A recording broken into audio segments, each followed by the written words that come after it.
by the end of this video, you're not only gonna have a tangible game plan of how to feel like your best next level self by summer 2025, but you're also going to feel inspired to do it. So please grab a beverage, grab a pen and a notepad, and get ready to sit down because we are gonna have a good chat. We're not holding back today, okay? I have notes. We're not gatekeeping.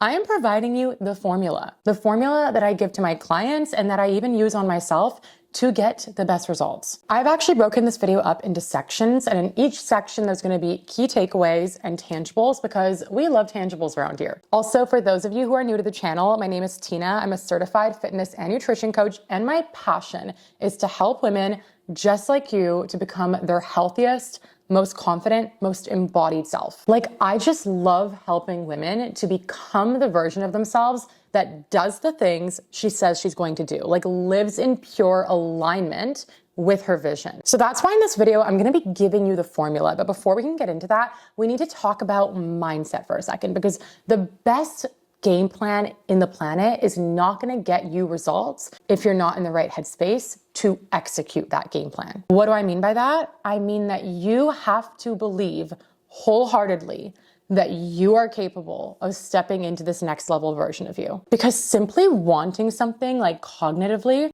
it's not enough. We have to believe it in our heart and in our nervous system. It has to be like a full body, like almost a little bit delusional, like I think I can actually do that. I can actually fully transform my body and my life. Because if you keep saying like, I want to be the fit person, but then deep down, like unconsciously, you don't truly believe that you could. So you keep on saying things like, every time I try, like I just fail. I'm never gonna be the person that looks fit. I'm never gonna be the person that feels good in like a fitted dress or feels confident on the beach. If those are the stories that are coursing through your veins, then you will self-sabotage any game plan. Any game plan written by the best coach in the world, you will self-sabotage it left, right, and center to keep yourself exactly where you believe you can go. You can truly only go as far as you believe you can go. It's like that saying, whether you believe you can or you can't, you're right either way. So before we do anything else, before we get into any of the tangibles,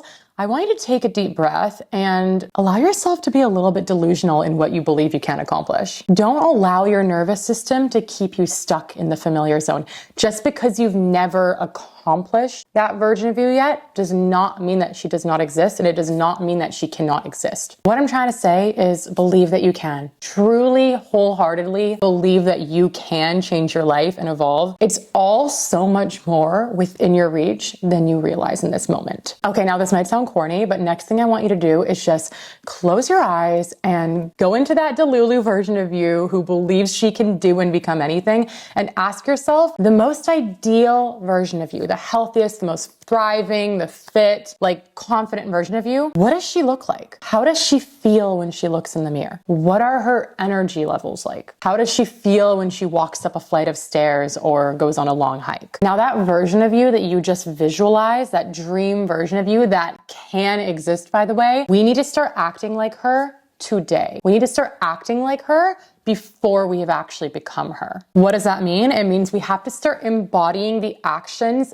of that higher level version of you before we have any evidence that she will even come to fruition. So does this version of you skip her workouts every time she doesn't feel in the mood to train? Or does she recognize that motivation is a fleeting feeling and shows up irregardless of motivation or not? Because she knows how much better she'll feel afterwards, and she knows the payoff is worth it. Is she super sedentary and walks only 1,000 steps a day? Or does she carve out time to get outside every day, go on a walk, plug into a podcast, and feel the sunshine on her skin? Does she last minute order takeout 3 nights a week because there's no food in the fridge? Or is she proactive about meal planning and makes sure that she's doing her grocery shop and setting herself up for success nutritionally? I hope you're getting what I'm saying, which is basically that the version of you that you aspire to be, she became that version of herself due to an accumulation of habits. And if we start embodying and living by those habits today, you're gonna become her. We don't just become the version of ourselves we desire by wishing our way to her. We become that next level version of ourselves by embodying the actions of her. Act like her before you feel like her, and before you know it, you will become her. So the key takeaway from this section is to be a little bit delusional about how wholeheartedly you believe you can become that next level version of you, like truly believe it in your heart, in your nervous system. And anytime you catch yourself having those little doubt thoughts creeping up, catch them and squash them. The way you talk to yourself, the way that you believe in yourself, it's so important and it's the foundation. And the second key takeaway from this section is you have to embody the actions of that higher level version of you. And we're gonna get into what those actions are right now. But what I'm basically saying is you have to act like her now, even though you don't feel like her yet. Okay, now it's time to get into the bulk of the video, which is tangibles. So these are all the actionable things that we need to be locking in on in order to feel like and become our next level self. And the first category is a big one: nutrition. What you need to understand here is that you cannot outwork a bad diet. You could be doing 7 cardio sessions per week, weightlifting 5 days per week, walking 10,000 steps a day, but if your diet is not where it needs to be, you will not see results. That is just the cold, hard reality of it. And this isn't just about eating healthy, guys. Yes, eating healthy, whole food sources, nutrient-dense foods, super important, super important. But it's also about eating the right amounts for our unique body and our goals. So without diving too deep into this, what you need to understand is that if you feel already pretty comfortable with your size, like you don't feel like you have a ton of body fat to lose, but you more so just want to focus on building more shape and muscle, then you need to be eating at maintenance, which means you're essentially consuming a similar amount of calories to the amount that you're burning per day. If you have fat loss goals, then you need to be eating in a calorie deficit, which essentially means you need to be consuming less calories than the amount of calories that you're burning in a day. I have videos that are a lot more detailed about what a calorie deficit is, what maintenance is. I can link one below in the description box, but just know that if your main goal is to build muscle, you want to be eating at maintenance. And if your goal is fat loss, you need to be eating in a calorie deficit, which means anywhere from 10 to 20% below what your maintenance calories are. Now, obviously the most efficient way to do this is to track your calories and macros, but if tracking calories and macros is not for you, I'm going to give you another approach in just a second. But for the girlies who do want to track your calories and macros, step 1 to figuring out what your maintenance calories are is go to tdeecalculator.net, fill in the questions, and it's going to give you a rough estimate of what your maintenance calories are. And of course, these calories are not 100% accurate, but it is going to give you a baseline that you can start on. So like I said, if your goal is maintaining your current body weight and just putting on more muscle mass,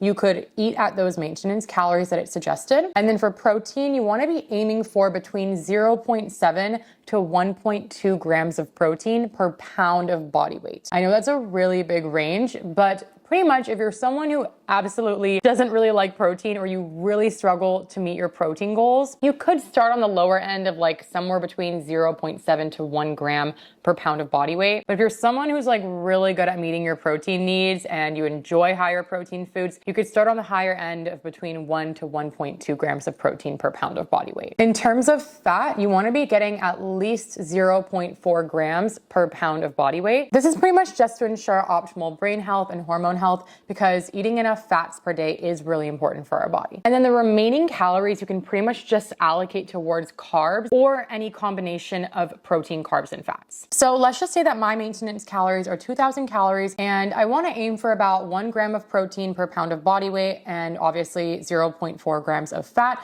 per pound of body weight. I weigh about 145 pounds, so 145 times 1 is 145. So that means I'm going to be aiming for, within those 2,000 calories, 145 grams are going to be allocated towards protein. And since every 1 gram of protein equals 4 calories, I can multiply 145 times 4, and that gives me 580. So basically 580 out of my 2,000 calories are going to be allocated to protein. And then 145 pounds times 0.4 is 58. So that means 58 grams out of those 2,000 calories needs to be allocated to fats. And since every 1 gram of fat equals 9 calories, if I multiply 58 times 9, that gives me 522. So 580, the calories from protein, plus 522, the calories from fat, equals 1,102 calories coming from protein and fat minimum per day. And then if my calorie goal is 2,000, then I'm gonna do 2,000 minus 1,102. And that gives me 898 calories left to spend on either all of it on carbs, or I can spend it on a compilation of more protein and fats and some carbs. So that's gonna be how you set up your calories and your macros if you're tracking at maintenance. If your goal is fat loss, you're gonna take those same maintenance calories. So again, using the same example, let's say my maintenance calories are 2,000, and you're gonna subtract 10 to 20% off of your maintenance calories. If you want to do a more conservative, like slow burning, long-term deficit, like something that you could stay in for several months, you might want to do more like 10 to 12%. If you want to do something slightly more aggressive, like an 8 to 12 week cut, then you might want to go on the higher end of 15 to 20%. This also depends on experience level. If you're someone who really struggles with feelings of hunger, or you struggle with tracking, or you struggle with calorie deficits, you might want to start with a smaller deficit. If you're someone who's really good at tracking, you're super disciplined, you're super on point with your numbers, and you're okay feeling a little bit hungrier for a small period of time to meet your fat loss goals, then you could go on the higher end of 15 to 20%. Let's just say I'm gonna go right smack in the middle and subtract 15% off of my maintenance calories. So 2,000 calories minus 15% equals 1,700. So in that case, my calorie goal for my deficit would be 1,700 calories. And then I would use that exact same process to figure out the macros. So for protein, somewhere between 0.7 to 1.2 grams per pound of body weight. And for fats, 0.4 grams per pound of body weight. And then whatever calories are left over are gonna be allocated to carbs or more protein and fat. If you are doing a calorie deficit, what you can kind of expect in terms of a healthy rate of fat loss per week on the scale is anywhere between 0.3 to 1% of your total body weight per week. So for example, I weigh 145 pounds. If I multiply that by 0.3, that equals 0.435. And then if I multiply 145 times 1%, that gives me 1.45. So basically, if I'm seeing anything between 0.4 to like 1.5 pounds of scale loss per week, it means I am in the calorie deficit and I'm at a good rate of fat loss as well. It's going to be different every single week because we are women. Sometimes we also have weeks in our cycle where we're more bloated and inflamed and there's more noise on the scale. So it's not always going to move down that quickly. But as long as you're in that range, you know you're in calorie deficit territory. Some weeks it will look like it's not even moving at all, but I have this like mini 3-week rule where if things don't move for more than 3 weeks in a row, that tells me that I'm either not being compliant with my calories or maybe I've run into a plateau and I need to adjust something, like bring the calories a little bit lower or bring my movement a little bit higher. But if things don't move for like 1 week, don't panic immediately and like lower your calories and bring in tons more cardio or something like that. Just wait at least 3 weeks. And if nothing changes within that 0.3 to 1% of your body weight per week, if none of that is showing up on the scale for more than 3 weeks in a row, then you can start to make some adjustments. Obviously, I know you might have some more questions on the topic of calorie deficits and tracking. I don't want to dive too deep in this video because I want to move on to the next tangibles. But if you guys have specific questions, just let me know down in the comments and I can make future videos on this topic. Because there is so much I could talk about when it comes to calorie deficits and tracking and fat loss expectations and all that stuff. But I hope that that little summary gives you a starting point if you're someone who does want to track your calories and macros. In terms of app recommendations, I really like MyFitnessPal. I'm an old school MyFitnessPal girly, but I've also heard really good things about the app Macros First. So those are 2 I would look into. Now, how do we tackle nutrition if we don't want to track our calories and macros? Because I know that there's a lot of you listening here who either despise tracking or maybe you're just not in a season for it, like you just don't have the bandwidth for it right now. Or maybe you've had some negative experiences with tracking in the past and it's a little bit triggering for you. If any of those apply, no worries. I did actually write down some tangibles on how we can stay on track with our nutrition without tracking. And that brings me to my core 4 nutrition approach. And I literally just completely made this up. This is my little strategy for how to create a plate of food, whether you're tracking it or not, that is high in protein, nutrient dense, supports our body's energy needs, and also keeps us fuller for longer. So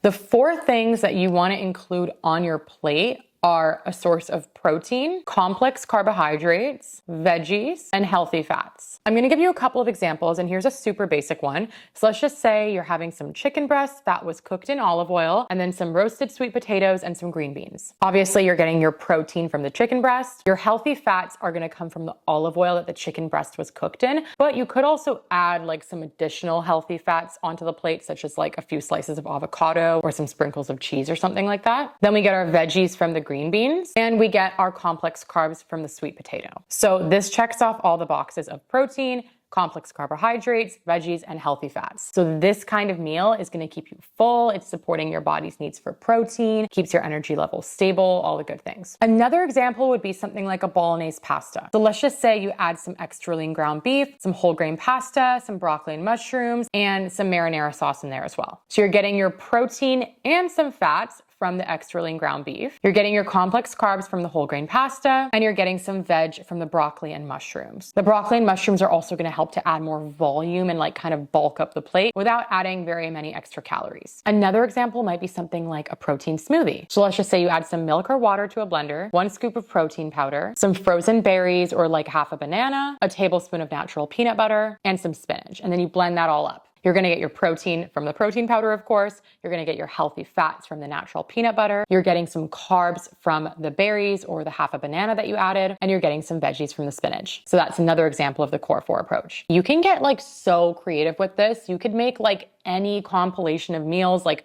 stir fries, rice dishes, pasta dishes, wraps, so many different combinations of ways you can meet the Core 4 approach. And you don't have to be perfect about it. Like if one meal is a little bit higher in fats and like a little bit lower in carbs or something like that, that's fine. It's just over the course of the day, over the course of our meals, we want to be aiming to hit these 4 markers. If not in every meal, then just kind of like throughout the day. Now you might be wondering, okay, great, Tina, you gave me the Core 4 approach, but what portion sizes do I abide by? Like how much protein do I put on the plate? How much complex carbs do I put on the plate? If you don't want to track your macros, one like really simple method you could use is the hand approach. I literally learned this when I was doing my nutrition certification with Precision Nutrition, and it's just like a super simple guideline that you can go by if you're eyeballing portions. So what you want to aim for with your protein source is about 1 palm size. Now, if you are a gym girly, like someone who works out a lot and you want to optimize your protein intake, I would even argue go for 2 palm sizes. So for example, 1 cooked chicken thigh is about 1 palm size. But if you're someone who like weightlifts a lot and you want to optimize your protein intake, you're probably going to want to have 2 palm-sized chicken thighs on your plate, for example. In terms of healthy fats, you want to have about 1 thumb size, which equates to about 1 tablespoon or like half a tablespoon. So for example, with things like oils, peanut butter, seeds, cheese, about 1 tablespoon or 1 thumb size on every plate. When it comes to our complex carbs, we want to have about 1 cupped handful. So think whatever amount that you could scoop into your hand like this is about how much you want to put on your plate. So for example, with rice, that's maybe going to equate to like 1 cup of rice. Or with things like bread or wraps, just like have like 1 slice of toast or 1 wrap, for example. But like any grainy thing, you can easily just imagine like about 1 cupped handful. So about like a cup or like 3/4 of a cup. And then when it comes to vegetables or leafy greens, we want to aim for 1 fist size. So whatever amount equates to like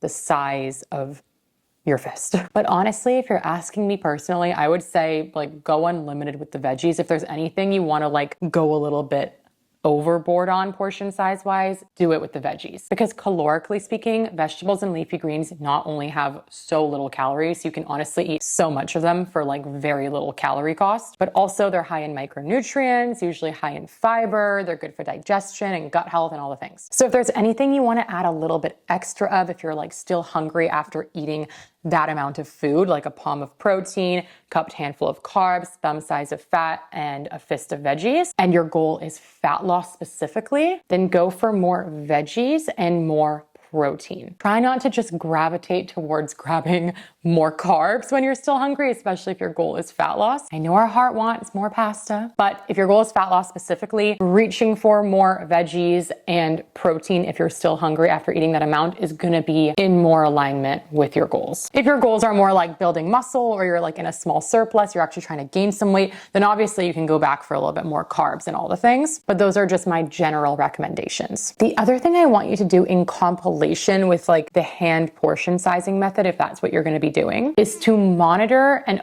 audit your fullness cues. So let's just say you finish a plate of food that you like well portioned out for yourself. Before you just like immediately on autopilot go back for seconds. First of all, wait like 10 minutes. Like allow your body to actually digest the food that you're eating before you just like run back for more. It does sometimes take time for our body to actually recognize like, oh, we're full, and send those fullness signals to our brain. But also just ask yourself this question: does my body physiologically need more food? Or do I just want more food? Because needing and wanting are two completely different things. I know we want the extra slice of cake. I know we want a little bit more pasta on our plate, but does our body need it? In our culture, we always say phrases like, girl, treat yourself to more food, treat yourself to seconds. But think about it for a second. Is it really treating yourself to exceed your body's fullness and be bloated? Is that treating yourself?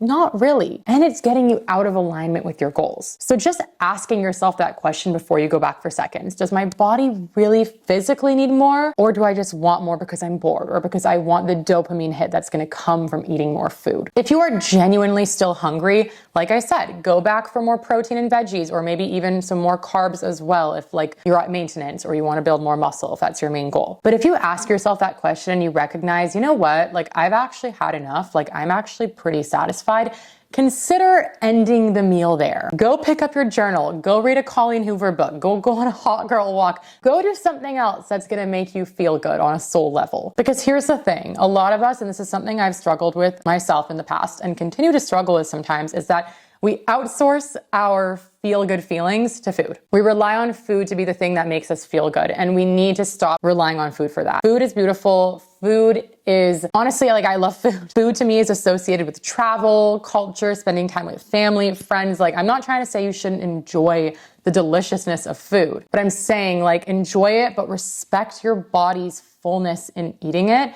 And if you find that you are using food to just simply give you more of that dopamine, you need to catch that. You need to make that unconscious autopilot going back for seconds pattern conscious, and you need to break that pattern. In order to break a pattern, we have to make it conscious. So if you find that you're constantly the person who's late night snacking on the couch, eating a family-sized bag of chips, or you're always going back for seconds and then you end up bloated every night, you need to catch this pattern. You need to find other sources of happiness, things that are gonna make you feel good that are not solely food dependent. Okay, so now we've talked about how you can use either a calorie tracking approach or more of a mindful eating approach like the hand portion method to meet your nutrition goals. Now let's talk about how we can actually plan out our meals for the week so that we don't accidentally end up having to order takeout every night because there's no food in the fridge. And this method I'm gonna teach you can and should be used whether you're doing a tracking approach or a mindful eating approach, because whether you're tracking it or you're just like portioning it out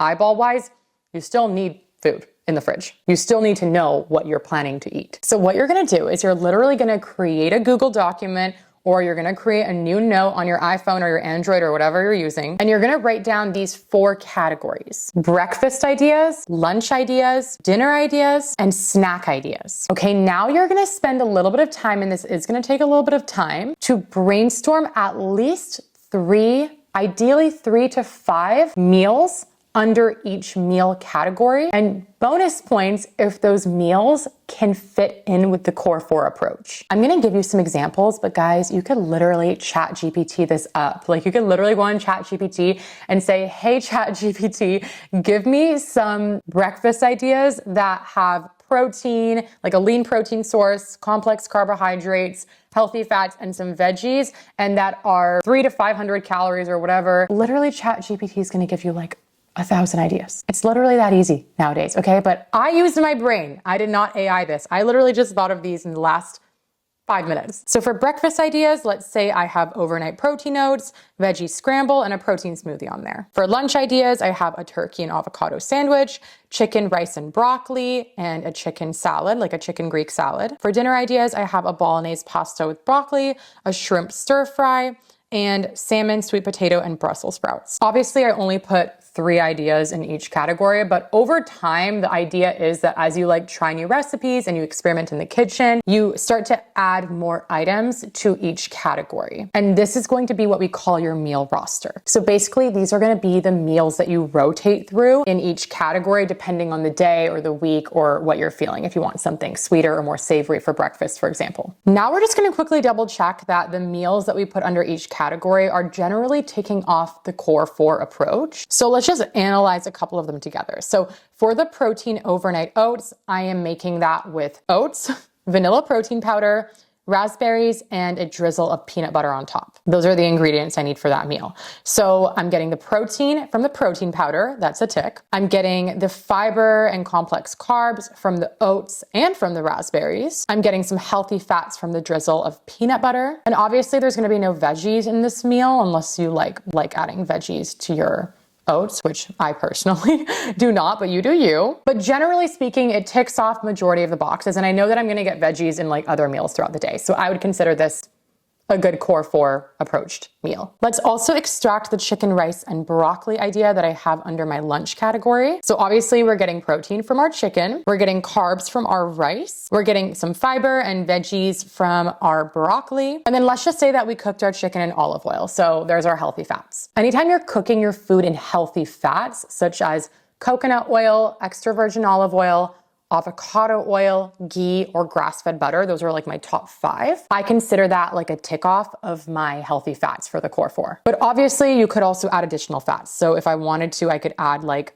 some avocado slices or some cheese or something on top of this chicken, rice, and broccoli plate. But you get the idea. I also forgot to give you guys some of the snack ideas I came up with for the roster. So for some snacks, I could do something like yogurt and berries plus honey, a protein smoothie, turkey roll-ups, or like some cottage cheese with honey concoction thing. So now what we have is a whole roster of meal ideas. We have some breakfast ideas, lunch ideas, dinner ideas, and snack ideas. And now what you're gonna do every Sunday, you can do this any day of the week, but I like to do my planning on a Sunday, is you're gonna sit down and you're gonna kind of plan out which of those meals you're gonna be opting for throughout the week. If you wanna make it easier for yourself, you might wanna repeat something. So for example, let's just say that every day for breakfast next week from Monday to Friday, I'm gonna have overnight oats. And then every day for lunch, let's just say I'm gonna have a turkey and avocado sandwich. And then for dinner, maybe 2 nights, I'm gonna do bolognese pasta. 1 night, I'm gonna do like the salmon dinner.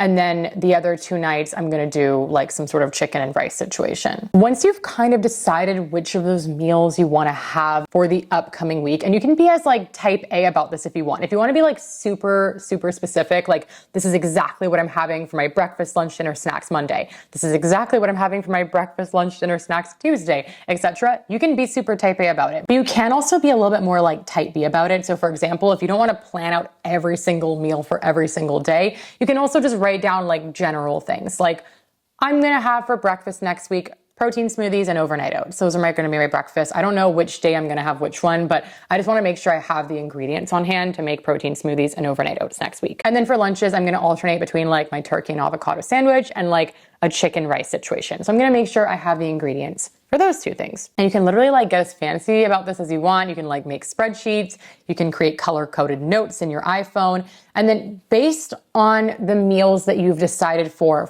the upcoming week, you are then going to create a grocery list. So you're basically gonna say, okay, for the turkey sandwich, I need bread, mayo, turkey, and avocado. Add that to your grocery list. For the chicken, rice, and broccoli dish, I need to make sure I have rice on hand, I need to buy some chicken breast, and I need to buy some broccoli heads. I need to make sure that I still have enough vanilla protein powder left for the smoothie. I have the milk that I like in my fridge. If not, I need to add that to my list. Once you have your grocery list, you're gonna go on over to the grocery store, go to your Costco, your local store, your Whole Foods, do your quick shop, and then you're gonna come home, put it all in the fridge, and some of you might actually want to go even a step further and meal prep your meals for that upcoming week. I personally don't. I just make sure that I have everything in the fridge. I maybe meal prep little elements, like I'll meal prep things like overnight oats, but I'm not gonna like pre-make my sandwich like for the next 5 days. Like I just make sure that I have the sandwich ingredients in the fridge so that when I am gonna eat it, I I have it available. And yes, this is all a little bit of a process, guys, but nutrition, guys, is like the key. It's one of the most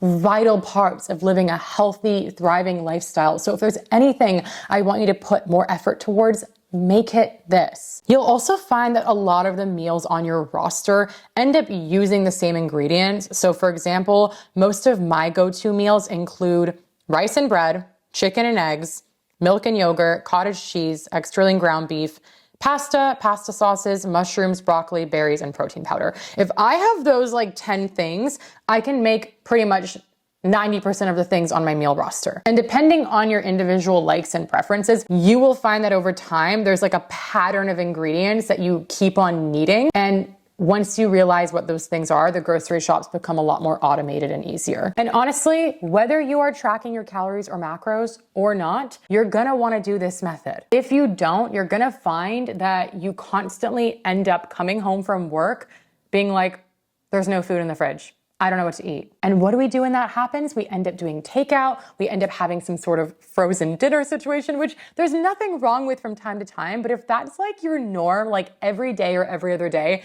you're either ordering takeout or just putting together some random, like super processed frozen dinner, that's not living in alignment with the thriving, healthy version of you that you want to become. And if you're someone who's tracking your calories and macros, you could even take this a step further if you want and go into like the recipe section. Like I don't know about other apps, but in my FitnessPal, there's a recipe feature where you can actually create your own custom recipes in the app. So for example, I could make a recipe for my turkey and avocado sandwich if I know I'm always using the same ingredients, using the same amounts of everything every single time, rather than like logging it like from scratch every single time I make that sandwich, like every day for lunch. I literally already have it created as a recipe, and then it's just like a clicking the button and adding it to my lunch diary for the day in my FitnessPal. It's so easy. So over time, if you're someone who's tracking, you can create recipes out of all the meals that are on your meal roster and make your life and make tracking like 1,000 times easier. Okay, so that wraps up the nutrition section. Now we're gonna move into our next big pillar, which is movement. Because your next level self doesn't only fuel her body well, but she also moves her body well. So the suggestions I'm gonna go into movement-wise are for those of you who really wanna like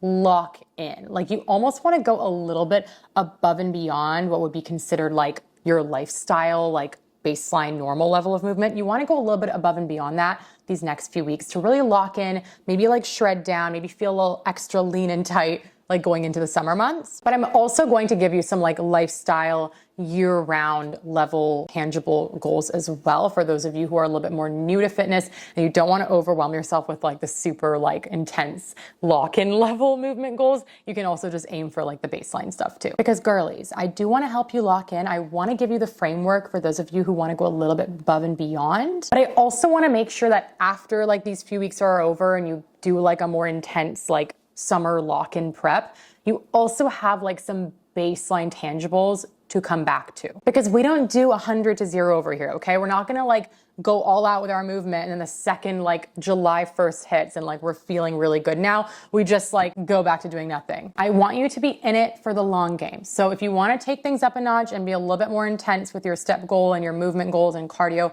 over the next several weeks, that's fine. But you need to make sure that at the end of this little lock-in prep for summer period, you ask yourself, okay, I'm feeling really good, or I've made a lot of progress, but I now want to like lower the intensity down a little bit to a level that's a little bit more lifestyle level friendly. And I want to make sure that you have the information to help you do that as well. So the first thing you want to do is a form of resistance training. Resistance training is what's going to help you build the physique that you want. Literally, trust me on this. Every time I have a new client that's like never fully like seriously dabbled into resistance training and followed a proper program, the second they actually start taking it seriously, like 3 or 4 months in, 6 months in, the longer the better, they're like, whoa, I did not even know my body could look this way. I did not even know I could look this incredible. So if you love cardio and you're a major cardio bunny, love that for you, that's totally fine.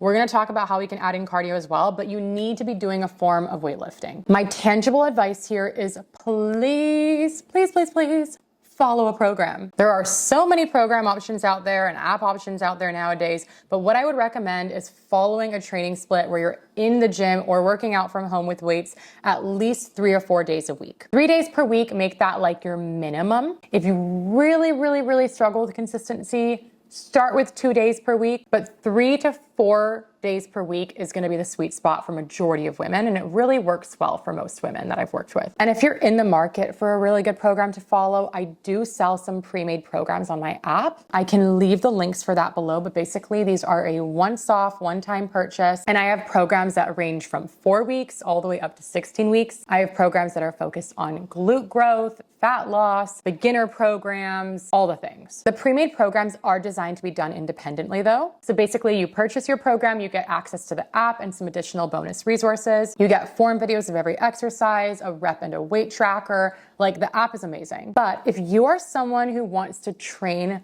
in a community alongside other women, like in real time, and you want to have access to me, like direct access to me to ask questions and support you, I do have a women's lifting membership called Gym Girl Era, or GGE for short. And she is my baby. GGE is my little baby. I actually just launched her a couple of months ago, and the group of women we have in this community is amazing. So basically how it works is every 4 to 6 weeks, I write a new training program. And for each training program I write, there are 4 training split options: 4-day gym, 4-day home, 3-day gym, and 3-day home. So you get to pick which of those training splits you want to follow for that training phase and stick to it for the entire training cycle. It's usually like a 4 to 6 week training cycle. And then after those 4 to 6 weeks are over, we're going to move into a new training cycle. I'm going to write us a new program. GGE is a periodized training program, which basically means it's smart training. It's the kind of training where it's always fun, interesting, and we never plateau. So for example, for like one 4 to 6 week block, we might be focused on more metabolic style weightlifting, where we're doing higher reps and lower rest times to really improve our overall muscular endurance and conditioning. And then maybe the next training phase we go into immediately after that will be a more strength focused block. So lower rep ranges, higher rest times, so that we can really focus on lifting heavier and accumulate that new muscle tissue. So basically every phase we go into has a rhyme and a rhythm, and every phase we go into is going to be a good complement from the phase we just finished, or a deload from the type of training we just finished. And it's going to be potentiating us or preparing us for the phase that we're moving into next. Basically, it all works together like a beautifully programmed puzzle. It's like all the programming information that I have learned and spent thousands of dollars educating myself about is like the foundation of how I program for Gym Girl Era. And it's only $25.99 USD billed every 4 weeks.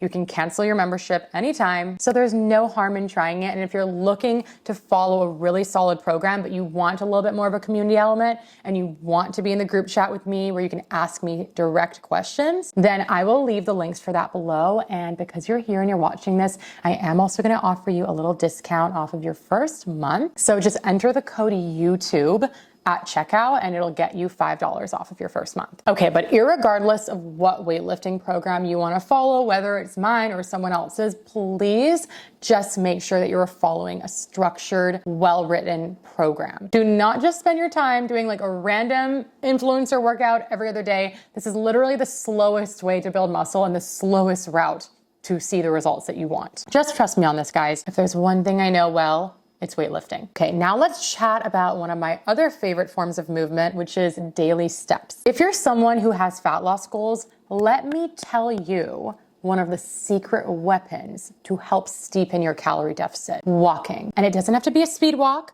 It doesn't have to be like you're trying to get your heart rate up super high or like swinging your arms back and forth like this. It literally can just be like a nice leisurely stroll outside, or a nice moderately paced walk on the treadmill or on your walking pad. Walking is literally one of the easiest, most low effort and accessible ways for anyone to improve their overall health. And like I said, to help steepen a calorie deficit. When I say steepen, I basically just mean it's going to help you burn more calories in a day with very minimal effort, which is going to help to make your deficit bigger. Like the gap between how many calories you're burning and consuming is bigger because you're burning more calories from all the steps you're walking. So for overall health, what you want to aim for is a minimum of 7,000 steps per day. So regardless of the season of life you're in, you want to always shoot for 7. So if right now you're barely getting like 3,000 or 4,000 steps in per day, make it a goal to work your way up to 7,000 steps. Or another way to think about it is 49,000 steps per week. So maybe one day you get 5,000 steps in, but then the next day you get 9,000 steps in, which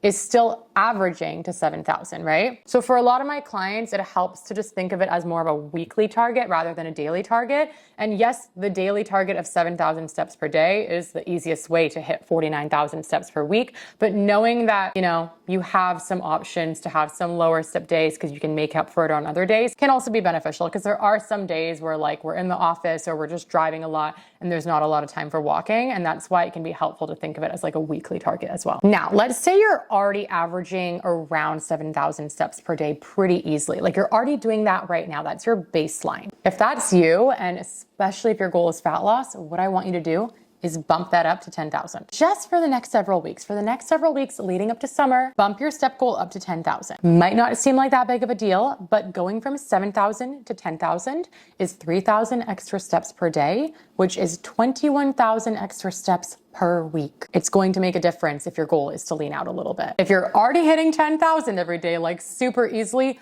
make your goal 12,000 steps per day. So basically, to summarize the step bit, if you are currently way under 7,000 steps per day on average, I want you to make it your goal to bring your step average up to about 7,000 per day. That should be like a lifestyle level, like year-round step target that honestly we all aim for, just to promote like a healthy lifestyle. Otherwise, any of you who are already averaging around 7, keep doing that. Or if you really want to lock in and lean out a little bit before summer, add an extra 2,000 to 3,000 steps to whatever you're currently at. So if I'm currently walking about 7,000 steps per day, which is actually the case for me, then I'm going to be shooting for 10,000. And that's exactly what I'm going to be doing, in fact. I literally had to change my battery because I've been talking for so long that my battery died. So let's move into the last section of movement, which is cardio. So even if you don't necessarily have fat loss goals, I would still recommend, just from a health perspective, that you do cardio at least once per week as part of your exercise regimen. Because yes, cardio is a fantastic tool to help us steepen a calorie deficit. So similar to daily steps, it's going to help us to burn more calories in a day, but also it's just really good for our cardiovascular health. And this especially applies if you're someone who's following a weightlifting program that's really anchored in lower rep ranges and longer rest times. So for example, if the type of weightlifting you're currently doing or always doing is like 6 to 8 reps, so you're lifting heavier because you're not doing that many reps, and then resting like 3 minutes between sets. Yes, your heart rate is still going to go up throughout the session. It's going to fluctuate, especially during your harder sets. So you are going to be tapping into like the aerobic system and like the different energy systems in your body at some points. But because that type of weightlifting is generally not very metabolic in nature, you're not getting a ton of cardiovascular benefits from it. Whereas if the type of weightlifting you're doing is always like higher rep ranges, like 12 to 15 reps with like really short rest times, you probably are getting some cardiovascular benefits just from the type of training you're doing alone. So if that's you, you might not need to add cardio into your weekly regimen. So it kind of just depends. If you feel like you're not getting a ton of cardiovascular benefits from the type of weightlifting and other activities you're doing, then definitely add in at least like one like 45-minute low intensity steady state cardio session per week. But if you're getting a lot of like metabolic benefits from your weightlifting programming, then you don't necessarily have to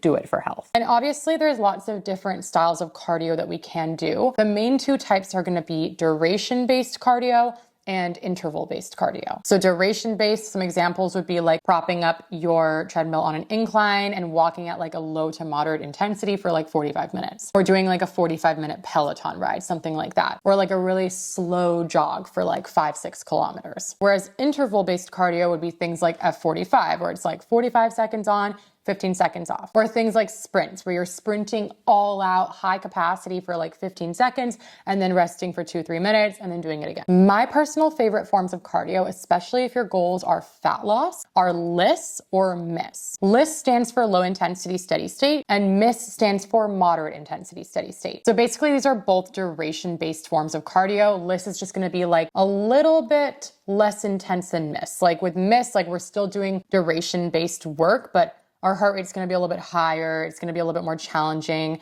Whereas with LISS, it's kind of just like the next step up from like a leisurely walk. Like we're taking things up a little notch. If you track your heart rate, how you know you're in LISS territory is you should be at about 60 to 70% of your max heart rate throughout the entire cardio duration. With MISS, it's gonna be more like 70 to 80% of your max heart rate throughout the entire duration. And a super easy formula to calculate your max heart rate is just to do 220 minus your age. So I'm 28 years old, 220 minus 28 equals 192. Obviously, this is not like 100% accurate, but it does just kind of give you like a focal point to go off of. So let's just say 192 beats per minute is in fact my max heart rate. So if I was doing LISS cardio and I wanted to be between 60 to 70% of that, I would just do 192 times 0.6, which is 115, and 192 times 0.7 is 134. So basically, for me, if I'm tracking my heart rate with like an Apple Watch or something, I wanna be between 115 to 134 beats per minute when I'm doing LISS. When I'm doing MISS, I wanna be aiming more between like 134